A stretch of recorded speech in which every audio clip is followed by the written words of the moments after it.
Edinburgh. আজকে এখানে শনিবার, সকাল এখন 10টা বাজে। তো আমরা যাচ্ছি আজকে এক জায়গায় ঘুরতে। জায়গাটার নাম হচ্ছে বারউইক। তো কিভাবে যাব, কিসে করে যাব, সব তোমাদের দেখাবো, দেখতে থাকো। এই রাস্তাটা দিয়ে সোজা হেঁটে গেলেই প্রিন্সেস স্ট্রিট। এই রাস্তাটা তো তোমাদের একদিন দেখিয়েছি, যে রাস্তাটা দিয়ে আমরা লিডিলে বাজার করতে যাচ্ছিলাম। তো সেদিন এখান থেকে রাস্তাটা ক্রস করেছিলাম, আজকে রাস্তাটা ক্রস করব না, এখান থেকে সোজা এগিয়ে চলে যাব। এই যে বাদিকে দেখা যাচ্ছে, এটা হচ্ছে এখানকার একটা শপিং কমপ্লেক্স। এটার নাম হচ্ছে ফাউন্টেন পার্ক। এটা আমাদের বাড়ির একটা ল্যান্ডমার্ক বলা যায়। তো আমাদের যখন কেউ জিজ্ঞাসা করে কোথায় থাকো, তো আমরা বলি ফাউন্টেন পার্কের কাছে। এটা একদম আমাদের বাড়ি থেকে কাছে, হেঁটে 1 মিনিট। এই জায়গাটা খানিকটা আমাদের কলকাতায় যে সিটি সেন্টার আছে, সিটি সেন্টারের মতো। এখানে শপিংও করা যায়, আবার সিনেমা হলও আছে এখানে।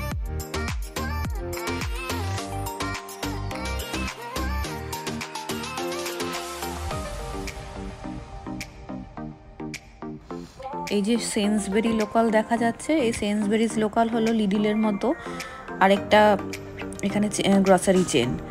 আর এই যে কুইক ফিট, এটা হচ্ছে একটা কার ওয়াশের জায়গা। এখানে গাড়ি টাড়ি সার্ভিসিং করায় বা কার ওয়াশও বোধহয় করানো হয় এখানে।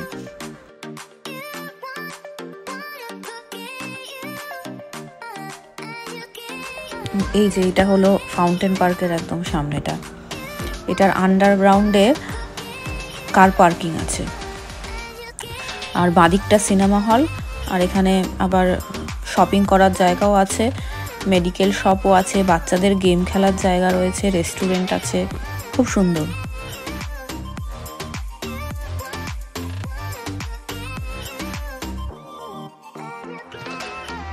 এই যে ডান দিকে এখানে দেখা যাচ্ছে, এটা হচ্ছে টেস্কো এক্সপ্রেস। এটা আরেকটা গ্রসারি চেন। এখানেও আমরা মাঝে মাঝে আসি। আমরা ওই সোজা ওই দিক থেকে এসেছি, ওইদিকে ওই ফাউন্টেন পার্ক, ওইদিকে আমাদের বাড়ি। আর এর উল্টো দিকে সোজা একটুখানি হেঁটে গেলেই প্রিন্সেস স্ট্রিট। ওই প্রিন্সেস স্ট্রিটের দিকেই আমরা যাচ্ছি এখন।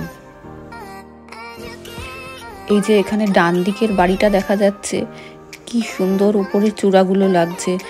সেই আমরা ডিজনির ছবিতে যে ধরনের বাড়ি দেখতে পাই, একদম সেরকম দেখতে বাড়িটা।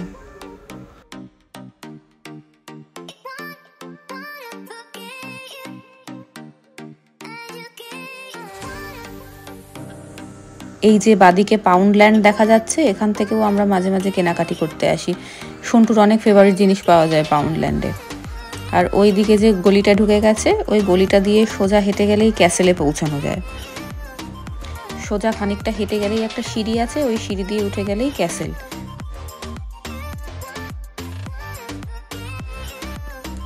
এইখানে রাস্তায় মাঝে মাঝে পুরোনো দিনের ঐতিহ্যের মতো টেলিফোন বুথ দেখতে পাওয়া যায় এরকম।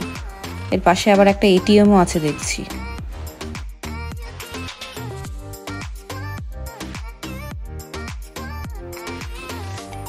এই যে এখানে আরেকটা হপ অন হপ অফ বাস। সেই বোটানিক্যাল গার্ডেন যাওয়ার দিন দেখিয়েছিলাম না ট্যুরিস্টদের বাসগুলো, সেটা হচ্ছে হপ অন হপ অফ বাস।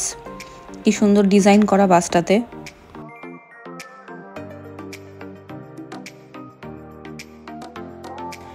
এই যে এখানে হলটা দেখা যাচ্ছে, এটা হলো উষার হল। এই হলটায় থিয়েটার হয় এখানে।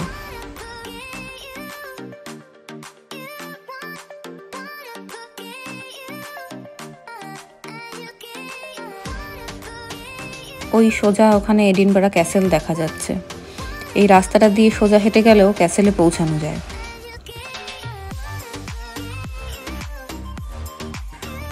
ওই দূরে স্কটল্যান্ডের পতাকা উঠছে। আজকে তো স্বাধীনতা দিবস, আমরা আবার ইন্ডিয়ায় ফিরে এদিনে নিজের দেশের পতাকা ওরা দেখব।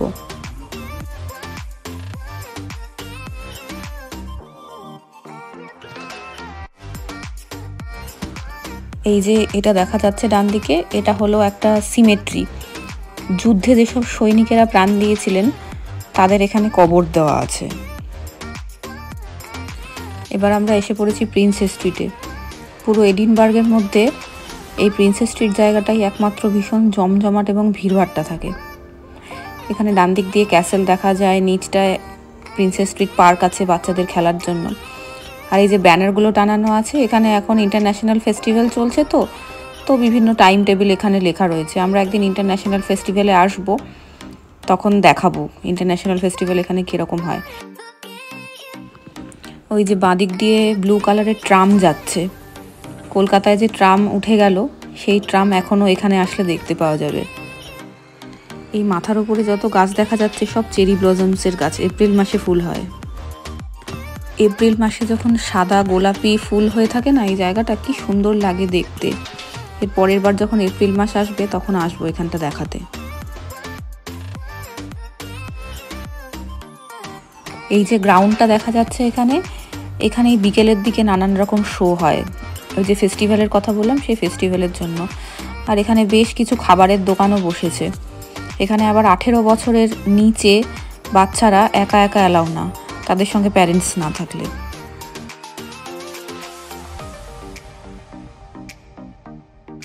এই যে ওয়েভারলি মার্কেট, এখান থেকে খানিকটা গেলেই স্টেশন।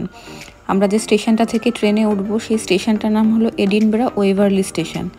এডিনবরাতে দুটো রেল স্টেশন আছে, একটা হে মার্কেটে আছে আর একটা ওয়েভারলিতে আছে। হে মার্কেটে জেনারেলি স্কট রেল চলে, মানে স্কটল্যান্ডের মধ্যে যে ট্রেনগুলো চলে সেইগুলো। আর এই ওয়েভারলি থেকে ইন্টারন্যাশনাল ট্রেনও চলে। এই এসকেলেটার দিয়ে নিচে নামতে হবে, নানান জায়গায় নানান রকম সিঁড়ি করা আছে। তো আরেকটুখানি গেলেই এখান থেকে স্টেশন। এই যে ইউরো চেঞ্জ বলে যেটা দেখা যাচ্ছে সেটা মানি এক্সচেঞ্জের কাউন্টার। ইউরোপের মধ্যে চলে হচ্ছে ইউরো, আর ইউনাইটেড কিংডম যেটাও ইউরোপের মধ্যেই বলা যায় সেখানে আবার চলে পাউন্ড। তো ইউরো আর পাউন্ডের ভ্যালু আবার আলাদা আলাদা। তো যারা ইউরোপ থেকে এখানে আসেন তারা তো ইউরো এখানে দিতে পারবেন না, তারা এখান থেকে চেঞ্জ করে নিতে পারে।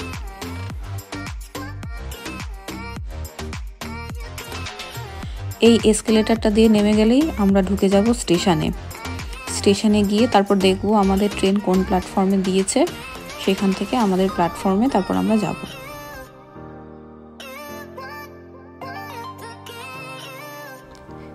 এই স্টেশনটা আমাদের হাওড়া বা শিয়ালদা স্টেশনের মতোই ব্যস্ত একটা স্টেশন।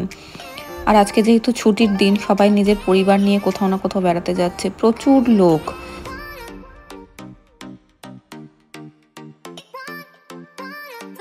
ওই যে শেষ ট্রেনটা 11:33-তে বারউইক ইউ টুইড, ওই ট্রেনটা আমাদের ট্রেন 1 নম্বর প্ল্যাটফর্মে দিয়েছে।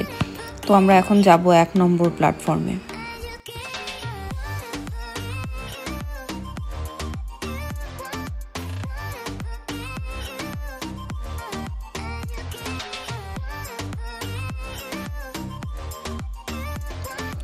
এই যে আমাদের ট্রেন ঢুকে গেছে প্ল্যাটফর্মে, এই নীল রঙের ট্রেনটা আমাদের। তো আমাদের আছে কোচ সি। তাহলে দেখি কোচ নাম্বার খুঁজে এবার গিয়ে ট্রেনে উঠি আমরা। এই হচ্ছে ট্রেনের সামনের দিক থেকে শুরু করে যাচ্ছি। 3 নম্বর কোচটা হচ্ছে সি, আমরা 3 নম্বর কোচে উঠব। এই যে উঠছি ট্রেনে এবার। এখান থেকে ঠিক আমাদের চেনা ট্রেনের মতোই খানিকটা ভেতরটা, চেয়ার কার, দুদিকে দুটো দুটো করে সিট রয়েছে। যে সিটগুলোর ওপরে রেড লাইট জ্বলছে সেগুলো হলো রিজার্ভড সিট, আর যেগুলো গ্রিন লাইট জ্বলছে সেগুলো আনরিজার্ভড সিট। ওগুলো অ্যাভেলেবেল থাকে, তো যারা আগে থেকে সিট বুক করেন না তো তারা ওই সিটে বসতে পারেন। এই হচ্ছে ট্রেনের ইন্টেরিয়ার। তো কিছু সিট থাকে সামনের দিকে মুখ করা, কিছু সিট পিছন দিকে মুখ করা। তো আমরা সামনের দিকে মুখ করা সিটই প্রেফার করি।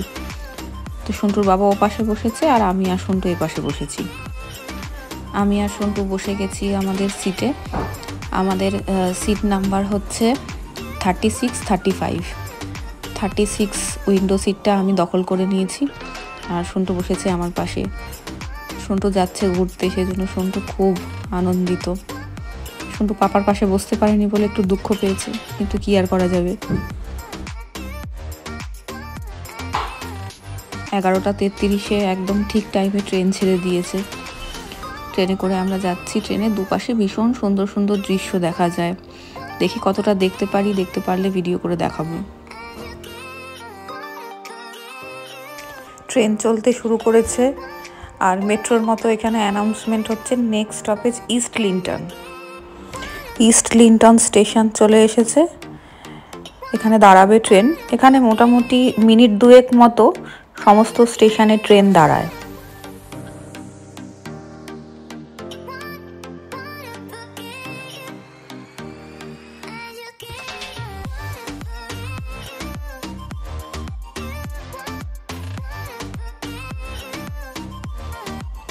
ইস্ট লিন্টন থেকে ট্রেন ছেড়ে দিয়েছে, এরপর আবার পরের স্টপেজে দাঁড়াবে। দেখা যাক পরের স্টপেজটা কি আসে।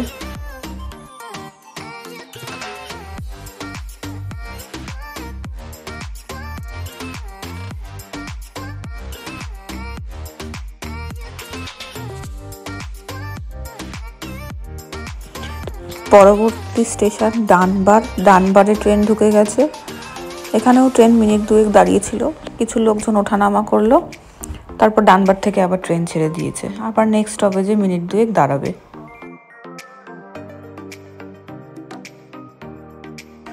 ট্রেনটা পুরো সমুদ্রের ধার দিয়ে চলছে। ওই দূরে সমুদ্র দেখা যাচ্ছে, পাশে নীল সমুদ্র, তার পাশে সবুজ গাছ, আর আমাদের ট্রেন চলেছে তার পাশ থেকে। কি সুন্দর অপূর্ব দৃশ্য।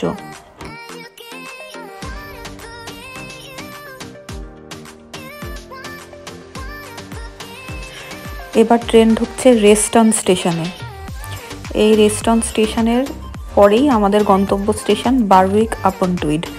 এই রেস্টন স্টেশনেও মিনিট 2 ট্রেন দাঁড়ানোর পরে ট্রেন আবার ছেড়ে দিয়েছে।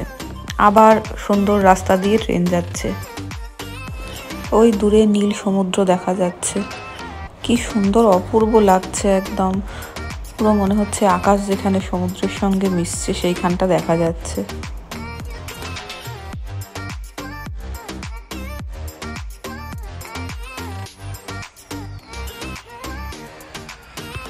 এর পরের স্টেশনই হচ্ছে বারউইক আপন টুইড।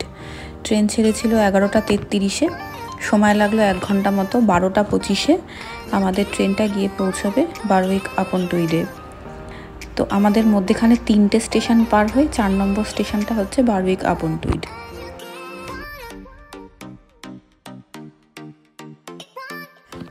মোটামুটি এরকম একটা দৃশ্য আমরা এখন ট্রেনের ভেতর থেকে দেখতে পাচ্ছি। অসাধারণ। আমার তো চোখ ফেরাতে ইচ্ছা করছে না, মনে হচ্ছে ট্রেনেই বসে থাকি। 2000 years later. ট্রেন এসে গেছে বারউইক। আমরা এবার নামছি ট্রেন থেকে নেমে তাহলে আমাদের গন্তব্যের দিকে যাওয়া যাক। ভিডিওটা অনেক লম্বা হয়ে গেছে, কোথায় যাচ্ছি দেখাবো পরের ভিডিওতে। তাহলে এখন এই পর্যন্ত, দেখা হচ্ছে পরের ভিডিওতে। টাটা।